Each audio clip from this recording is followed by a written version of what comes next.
Well, thank you, Chris. But I want to ask you something. Don't go too fast here.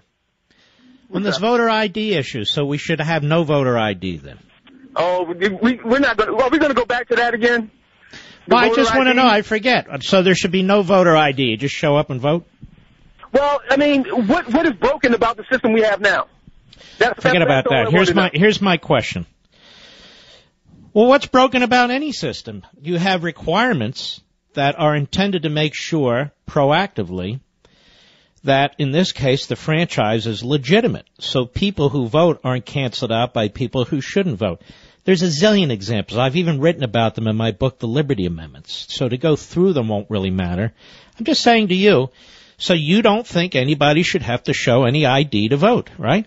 I don't think if the system's not broken, don't fix it. Hold on now. The system may be broken, but I'm asking you a question. With all these people coming into this country, millions and millions of people here illegally, we don't keep track of these people. Hundreds of thousands coming in every single year. You really don't think we should have some kind of information on them when they go to vote, when we have that information on them for almost every other purpose? What do you need to vote? You need to have some sort of driver's license, some sort of identification. You can have a driver's license. You can have a birth certificate. You can have a passport. There's typically 6 or 7 varieties of different identifications that you have to have. And why is that so bad? I just think it's a burden on some people. No, it's not. I think it's targeted towards a minority. I think why is it targeted toward minorities? Aren't minorities smart enough? Well, I mean, historically speaking, it's just... Okay, so in other words, it's targeted against whites in Appalachia, right? Say it again?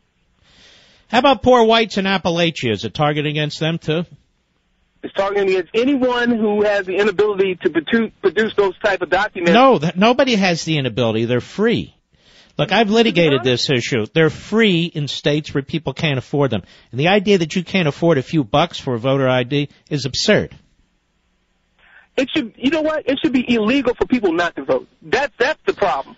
Then you're going a step further. Illegal not to vote. Then we got to track everybody to make sure they vote. It's more than a voter ID. Yeah, it should be illegal not to vote. You should vote so that's really racist then. So in other words, a person that doesn't have the money to get to a polling place, like a poor black guy or a poor Hispanic guy or a poor whatever guy, wow, that's pretty racist, don't you think? If everyone had to vote, it would be a fair and, You're not answering my question. Thing going on. Yeah, go ahead.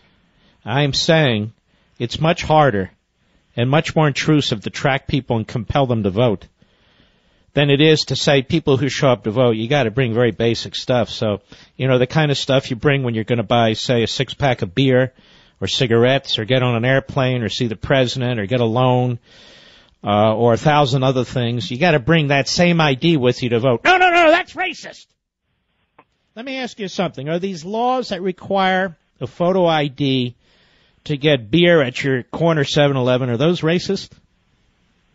I wouldn't say they were racist, but I would say this. Hold on now. Why? Go ahead. Why? You need to have some sort of identification, and I know where you're going with this. But Chris, you're smart. Chris, listen to me. Hold on. Stop. I'm trying to help you. You're a smart guy. You're a sharp guy. I like you. Don't go there. You know this is bull crap. You know it's bull crap. I know it's bull crap. I didn't grow up in the streets, but I grew up in some tougher neighborhoods until I got to better neighborhoods. It is ridiculous. This may persuade some people who know nothing but Harvard Yard. It doesn't persuade me. You understand what I'm saying? I understand. As a matter of fact, part of the problem is the IDs are illegal. There's a whole underground operation going on where people get Social Security numbers, they get voter IDs, photo IDs and so forth and so on. They're illegal. So there's a whole black market that's under the radar that would have to be dealt with. So it's not, the problem isn't so much that people can't get them. The problem is to make sure they're actually state issued. So if they're illegal, it's just nonsense. And it really plays into stereotypes about minorities. They're too stupid to get photo ID. They're too poor to get on a bus and get a photo ID. They don't know how to use the phone and call an office and have them mailed to them. Come on, man. That's just ridiculous. You just talked about fraud. So you don't think that an ID for voter registration can be fraud as well?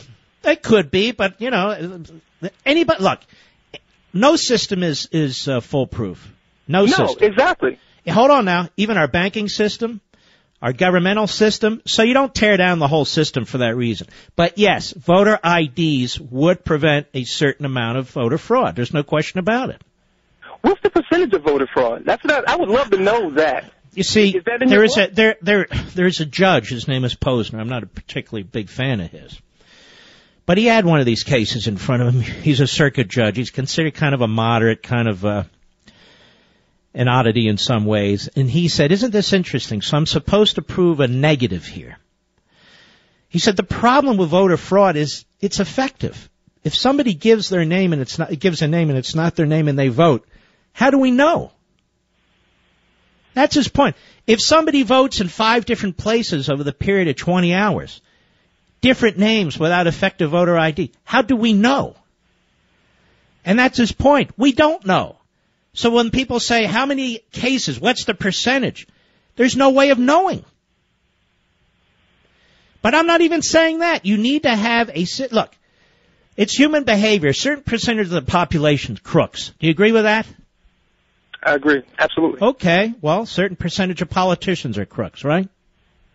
Absolutely. Certain percentage of activists in both political parties are crooks, right? Absolutely. Mm-hmm. Well, where's their power? It's in the vote, isn't it? Well, tell you what. You're coming my way, aren't you, Chris? Come on now. Let me get to this point real quick. Go ahead. You're absolutely right. Why not have it across the board? If you're going to have a voter ID, why not have it for all 50 states? Well, here's the thing. Under our Constitution, this is how it works. I know. Hold on now. The states determine the other than basic age and sex and everything, the states determine the qualifications for voting. And what's happening is these cases are being brought to federal judges, one of them all the way to the Supreme Court, and most of them, not all, depends on the court, most of them are being upheld. So the federal government has a role in this, but you don't have to nationalize everything to get it right. And so some states have stricter rules than others, but they're not allowed, quote unquote, to have certain rules that are in fact discriminatory. Requiring somebody to have an identification is not discriminatory if it applies across the board to all people and so forth and so on, similarly situated. And so you have to admit this. Voter ID laws are not poll taxes. There's not even a tax.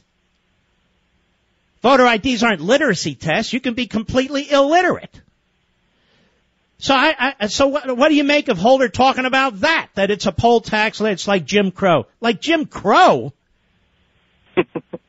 That's nuts. You agree with that, right? Yeah, I do. I agree. You're a good man, Chris. I'll tell you what, I'd like to give you my dad's book, Malice Toward None, and he'll be proud that I gave it to you. So don't hang up, okay? Okay. All right, that's Chris. I enjoy talking to Chris.